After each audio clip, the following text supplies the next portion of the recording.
Hello guys, কিতা করডায় আসনি বাল্লা, আশা করি সব আছো ভালো। আমিও আছি ভালো। আজকে নিয়ে আইছি রিলস ভিডিও আপলোড করার পরে কপিরাইট আছে কিনা না কিরকম চেক করে ওটার ব্যাপারে আজকে আমি স্ক্রিনও আপনার ধরে দেখাই আর লক্ষ্য করবো আমার স্ক্রিনের দিকে। প্রথমে ফেসবুক অফিসিয়াল অ্যাপসটা অন করলাম, অন করার পরে এখানে দেখতে পারেন প্লাস আইকনে ক্লিক করলাম, করার পরে রিলস আছে, রিলসে ক্লিক করলাম। করার পরে যে কোনো একটা ভিডিও, ধরো আমি এই ভিডিওটা আপলোড করতাম, এই ভিডিওটা নেক্সট মারলাম, মারার পরে ডিসক্রিপশনও যেটা লেখার পরে একটু উপর দিকে স্ক্রল করলাম। স্ক্রল করার পরে দেখতে পাইতে আমি কপিরাইট চেক, এটা ক্লিক করলাম। করার পরে চেক ফর কপিরাইট ইস্যু ওটা ইনেবল করলাম।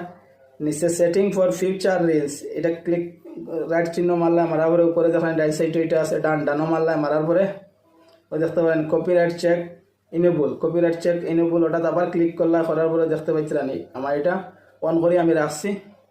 তারপরে আবার কিন্তু আবার শেয়ার মারার পরে এটা আপলোড হওয়ার পরে 1 ঘন্টার ভিতরে যেন আপনার এই ভিডিওতে কপিরাইট আছে কি না রিলসের মধ্যে এটা ফেসবুকে অটোমেটিক দেখাইয়া দিয়া দিব। তখন যদি কপিরাইট থাকে এই ভিডিওটা ডিলিট করলাম। আর যদি কোনো কিছু জানার দরকারে পায় তাহলে আমার এই ভিডিওতে কমেন্টে জানাইয়া দেয়। আর ভিডিওটা বেশি বেশি করে শেয়ার করে দিও।